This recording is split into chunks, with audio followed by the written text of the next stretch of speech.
EVM VVPAT का मामला भले ही सुप्रीम कोर्ट ने रद्द कर दिया, लेकिन वो मोदी सरकार के उपलब्धियों पर किसी तमाचे से कम नहीं है। लेकिन क्या ईवीएम पे उठते सवाल भारत की उपलब्धियों पर सवाल खड़ा करता है? क्या ईवीएम भारत सरकार से ज्यादा राष्ट्र को बदनाम करता है? इन सवालों का जन्म दोस्तों सुप्रीम कोर्ट के जस्टिस दत्ता के बयान से निकला है, जो ईवीएम वीवीपैट के मामले में 2 जजों की पीठ में से एक जज थे। उन्होंने क्या क्या बात कही है ईवीएम वीवीपैट के उठते मामले को लेकर बताएंगे आपको विस्तार से इस वीडियो में, तो वीडियो को अधूरा छोड़कर मत जाइएगा। और साथ ही देश नीति को आपने अगर अभी तक सब्सक्राइब नहीं किया है तो फौरन सब्सक्राइब भी कर लें, ताकि हम आप तक ऐसी खबरें और पहुंचाते रहें और आपको उसका नोटिफिकेशन मिलता रहे। इसके लिए आपको बगल में बेल आइकन को भी प्रेस करना होगा। नमस्कार, स्वागत है आपका देश नीति में।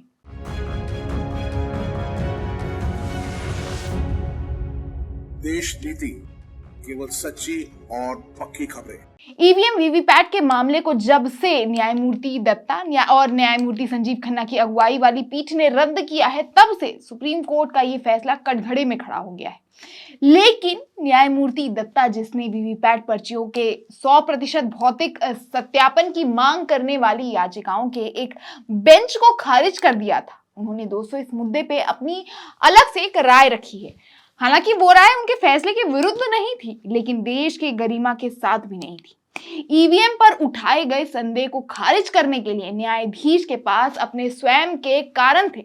उन्होंने अपने विचार में 18 पन्नों में लिखा है कि कुछ निहित समूह देश की कड़ी मेहनत और संपन्न के माध्यम से अर्जित उपलब्धियों को कमजोर करने का प्रयास किया जा रहा है। मतलब इतनी मेहनत से देश की तरक्की के चर्चे हर जगह हो रहे हैं और ईवीएम पर उठते सवाल से ये सम्मान खत्म हो रहा है। आगे और भी काफी कुछ कहा गया है, लेकिन दोस्तों इन कुछ लाइनों से मन में एक सवाल उठता है कि देश के सम्मान के लिए क्या अब हम जनता देश में हो रहे कुछ धांधली को देखकर अब सवाल भी खड़े नहीं कर सकते हैं? और बस सवाल खड़े करने से क्या देश की प्रतिमा पर दाग लग जाएगा? क्या अब देश की जनता सवाल भी नहीं उठा सकती? और अगर ऐसी ही बात है तो तब ये देश का सम्मान कहां था जब मोदी जी सत्ता में आने से पहले ईवीएम पर सवाल खड़े कर रहे थे? हमारा देश गरीब है, लोग अनपढ़ है, लोगों को कुछ आता नहीं है। भाइयों बहनों, अरे दुनिया के पढ़े लिखे देश भी जब चुनाव होता है ना, तो बैलेट पेपर पर नाम पढ़ करके फिर थप्पा मारते हैं। आज भी अमेरिका में भी क्या उस समय देश की उपलब्धियों को कमजोर करने का प्रयास नहीं किया जा रहा था? खैर, उन्होंने आगे कहा कि ऐसा प्रतीत होता है कि हर संभव सीमा पर इस महान राष्ट्र की प्रक्रिया को बदनाम करने, कमजोर करने का एक ठोस प्रयास किया जा रहा है और इस तरह के प्रयास को शुरुआत में ही खत्म किया जाना चाहिए। हालांकि सुप्रीम कोर्ट ने ईवीएम की वीवीपैट से 100% मिलान पर अर्जी को खारिज कर दिया, लेकिन साथ में कुछ सलाह भी दी गई, जैसा कि आपको देश नीति ने भी बताया।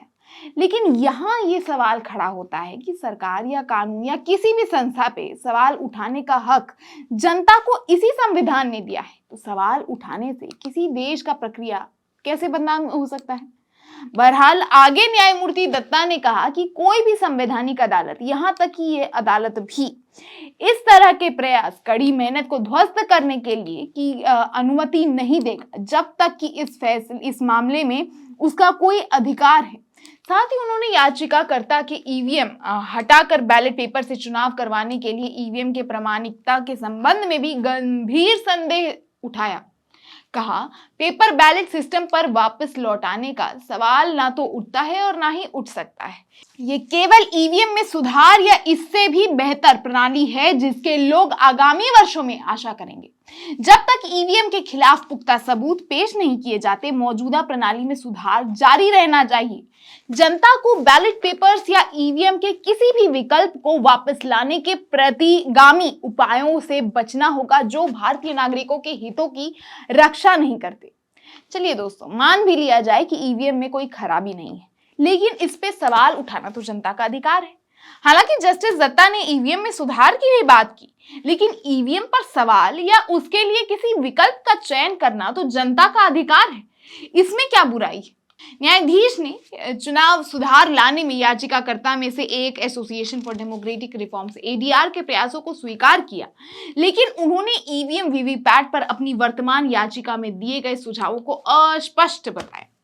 दोस्तों, अब उन्होंने ये खुद से कहा या किसी ने उनसे कहा या ये कोई नहीं जानता, या फिर उनपे किसी भी प्रकार का कोई दबाव रहा, ये भी कोई कह नहीं सकता। लेकिन जिस ईवीएम को न जाने कितने देशों ने बंद कर दिया, जिस देश ने इसका जो है जहां से ये जन्मा, ईवीएम जन्मा, उसने तक ईवीएम को बैन कर दिया, और जिस ईवीएम पर आज भी सत्ताधारी पार्टी खुद एक जमाने में सवाल किया करती थी, तब कहां था ये देश का सम्मान, इसकी उपलब्धियां, इसकी तरक्की।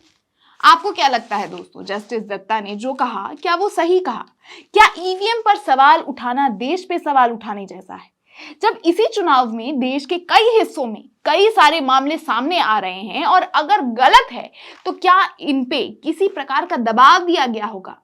आपको क्या लगता है? अपने विचार हमें कमेंट बॉक्स में जरूर बताएं, और वीडियो पसंद आए तो वीडियो को ज्यादा से ज्यादा शेयर करें और लाइक भी जरूर करें, ताकि हम आप तक ऐसी और खबरें पहुंचा सके। बाकी देश नीति को अगर अभी तक आपने सब्सक्राइब नहीं किया है तो दोस्तों जल्दी से जल्दी सब्सक्राइब बटन पे प्रेस करें, और साथ ही उसके बगल में जो बेल आइकन है उसको भी प्रेस कर दें, ताकि आपको हमारे तरफ से जो भी खबर जारी हो वो आपको उसका तुरंत नोटिफिकेशन मिल जाए। बाकी देखते रहें सच्ची और बेबाक पत्रकारिता, देखते रहें देश नीति। धन्यवाद।